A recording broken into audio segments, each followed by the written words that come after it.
Hello દોસ્તો, કેમ છો બધા? હું ડૉક્ટર હર્ષદ કામદાર 40 વર્ષથી બાળરોગ નિષ્ણાત તરીકે અમદાવાદ મધ્યે મારી પોતાનું ક્લિનિક અને હોસ્પિટલ ચલાવી રહ્યો છું.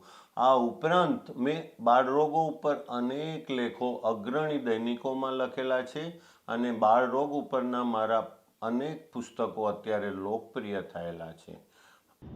બીજો વસ્તુ છે ખોરાક અને પાણી અને ફળો દ્વારા ફેલાતો કોલેરા, ટાઇફોઇડ અને કમળો. આ મુખ્ય પ્રદૂષિત પાણી અને ખોરાક. અને એના માટે શું કાળજી લેવી જોઈએ? યસ, પાણીને ક્લોરિનેટેડ કરો, ના હોય તો ઉકાળીને પીઓ, ના હોય તો આરો સિસ્ટમ નખાવો.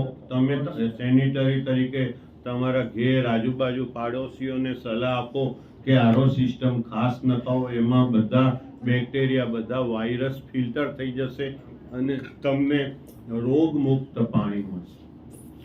આપણા અમદાવાદ કોર્પોરેશનમાં તો હાઇપર ક્લોરિનેટેડ, મુંબઈમાં પણ હાઇપર ક્લોરિનેટેડ પાણી હોવાથી આપણું પાણી પીવાથી આવા રોગો સામે રક્ષણ મળી જાય.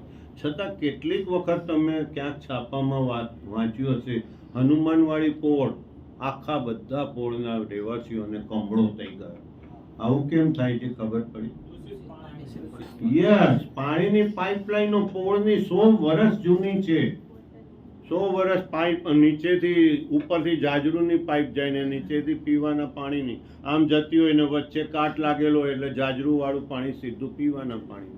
અને એ પાણી જે પોળમાં ડ્રેઇન થતું એ આખી પોળ મુશ્કેલીમાં. એટલા માટે પાણીની પાઇપો બદલો, સમયાંતરે તમારી ટાંકીઓ સાફ કરાવો.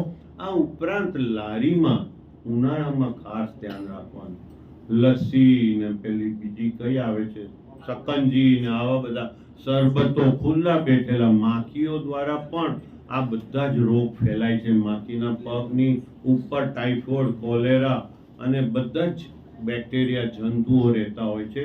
ખુલ્લો, વાસી, બગડેલો, ઉતરી ગયેલો ખોરાક ક્યારે પણ ખાવો જોઈએ નહીં. તેનાથી કમળો કે ટાઇફોઇડ ગરમીમાં કે ચોમાસામાં. શિયાળો હેલ્ધી સિઝન છે. હવે શિયાળો જવામાં છે, ઉનાળો બેસી જશે. ગરમીમાં કોઈ પણ ફળ ઉતરી જાય એટલે અંદર તરત જ બધા જ બેક્ટેરિયા ડેવલપ.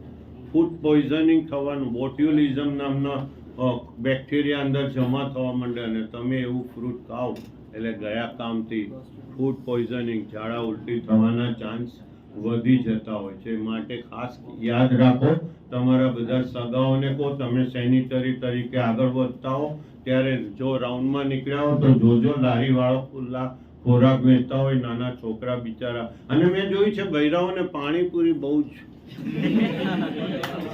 જાય ત્યાં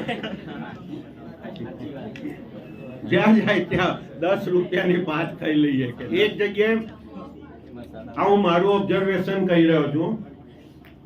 એક જગ્યાએ હું ઉભો તો, પાણીપુરી વાળો ખુલ્લો, ઉપર લીમડાનું ઝાડ હતું, એનું પાણીનું તો માટલું ખુલ્લું જ હોય, ઉપરથી કાગડાની ચરક પડી પાણીમાં એટલે એને આમ કરીને હલાઈ નાખી. મેં કહ્યું, અલ્યા આ પાણી ઢોળી નાખ. તો કે સાહેબ આ તો ટેસ્ટી બની ગયું.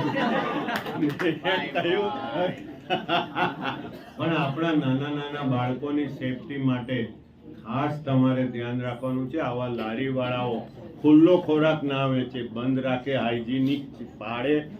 પીવાનું પાણી પણ મેં જોયું છે, પાણીના ગ્લાસ હોય એ પેલા બધા ધોતા હોય, એની અંદર બધું આપણને આપવાની ડીશ આમ બોળી દે અને પછી બહાર કાઢીને એટલે આગળવાળાને જે હોય એ બધું તમારામાં અંદર આવી જાય. એટલે જ્યાં સુધી હાઇજીનિક લેવલ આપણું સુધરશે નહીં ત્યાં સુધી પાણીજન્ય અને ખોરાકજન્ય રોગો મટશે નહીં. બીજું ખાસ યાદ રાખવાનું છે, ટાઇફોઇડના પેશન્ટને અને જોન્ડિસના પેશન્ટ, કમળાના પેશન્ટને રોગ મટી જાય, પરંતુ તેના ગોલ બ્લેડરમાં એટલે કે પિત્તાશયમાં ટાઇફોઇડમાં જીવાણુ જીવતા રહ્યા. they are becoming carrier. એટલે આઈને જોઈન થઈ જાય રસોઈયો કે સાહેબ મને તો તાવ મટી ગયો ટાઇફોઇડ, પણ ભાઈ તું કેરિયર છે કે નહીં?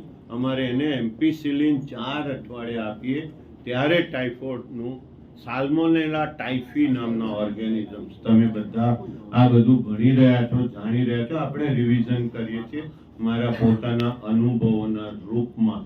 એટલા માટે આવા રસોયાને પણ તમારે યાદ રાખવાના કે ભાઈ તારે છેલ્લા મહિના સુધીમાં કમળો કે ટાઇફોઇડ નથી થયો ને, નહીં તો તું આરામ કર, મહિના પછી કામે આવજે. મિત્રો, જો આ વિડીયો આપને ગમી હોય તો આપ એને જરૂરથી લાઈક કરજો, શેર કરજો અને મારી ચેનલ સબસ્ક્રાઈબ કરજો કે જેથી આવનારી મારી આવી તમામ ઉપયોગી વિડીયો આપને તેની જાણકારી મળતી રહે.